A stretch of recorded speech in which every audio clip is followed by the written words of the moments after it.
Good morning, students. Welcome back after your summer vacation. Hope you really enjoyed your holidays by being at home. Now, back to work. Before the vacations, we studied about mixtures and we also studied about the need to separate the components of mixtures. So, first, we need to know different types of or categories of mixtures. The first one is solid and solid mixture when both the components of the mixture are in solid state. Example, we have sand and salt, grains and stones, husk and grains, etc. The second category is solid and liquid mixtures, where we have salt and water, sugar and water, sand and water, etc. Here we have further two parts when the solid is soluble in the liquid. We call it as homogeneous mixture. Here, sugar and water completely dissolve in each other and they form a sugar solution. This is homogeneous. Next is heterogeneous mixture, where the solid is insoluble in the liquid. An example of this type of mixture is chalk in water. Chalk is insoluble. It does not dissolve in water. See this. Okay. It does not form a clear solution. Next, we have liquid and liquid mixtures like milk and water, alcohol and water, oil and water, or different parts of petroleum. Here also we have two categories, miscible liquids and immiscible liquids.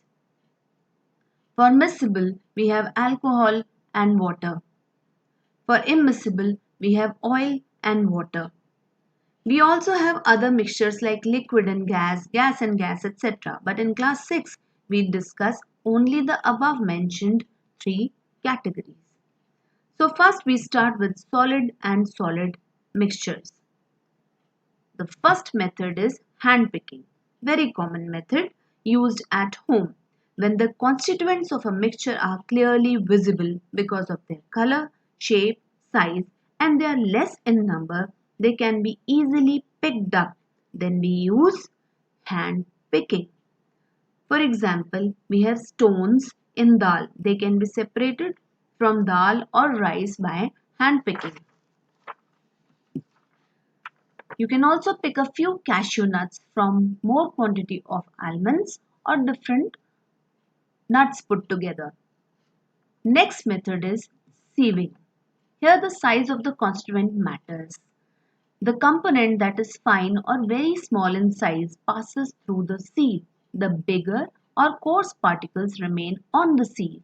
The size of the sieve or holes of the sieve net depend upon the type of the mixture. Now, separation of bran from wheat flour, right? This is sieving, or separation of stones, pebbles, or gravel from sand, where the construction of a building is going on. You must have seen this. Then, interestingly, pearls and diamonds are also separated according to their size using a sieve. You have different sizes of diamonds and pearls, they can be separated from each other. The third method is winnowing. Winnowing word is connected to wind. That means wind or moving air is used to separate the components of a mixture. So one of the components is so light in weight that it can be blown away by the wind. Our farmers use this method. They use this method when the grains are separated from the fields or dry plants, then the husk or hay or chaff still remains there along with the grains. So the farmer stands on a higher platform, uses natural wind or a pedestal fan, then slowly drops the grain down on the floor. Heavier grains fall down vertically by the light, but the lighter chaff, hay or husk particles are blown away by the wind and they form a heap at a small distance away from the grains. You can see this here. Our farmers are very intelligent. The next method is magnetic separation. This method is used when one of the components is iron. A mixture of chalk powder and iron filings or iron nail is lost in a bin, then we use magnetic separation. See, here sand and iron filings are there in a bowl, and if you rotate this magnet over it, it will take away the iron filings and sand will remain behind. Here we have mixture of iron filings and chalk powder. You can easily remove the iron filings with the help of the magnet, and chalk powder remains behind.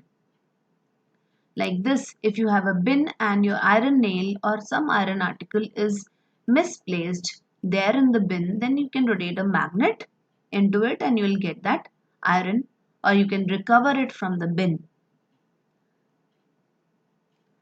Big electromagnets attached to a crane are also used in factories or junkyards to remove steel or iron articles from the junk.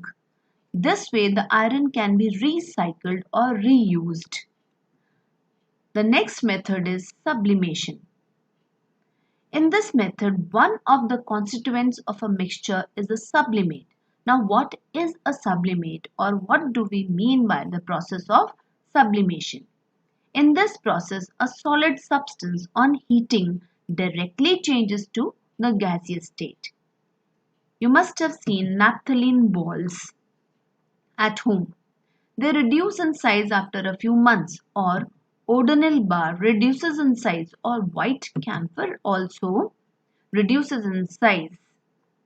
There is no liquid state in between. This is direct change from solid to gas and gas to solid. On heating, solid changes to gas. On cooling, the gas changes to solid. Iodine and ammonium chloride are also two more examples of sublimates. If we have a mixture of common salt and ammonium chloride, then we use the method of sublimation. Take the mixture in a china dish. Cover it with an inverted glass funnel. Plug it with cotton at the top so that no gas escapes. Now heat the mixture. Ammonium chloride is a sublimate, so it changes into gas and cools down on the inner side of the funnel at the top. Whereas sodium chloride is a non-sublimate. It remains behind in the china dish. This is how they both get separated. Now here we have discussed the separation of solid and solid mixture by using the different methods like handpicking, winnowing, sieving, magnetic separation and sublimation. In the next class, we will see the practical demonstration to separate solids from solid mixtures.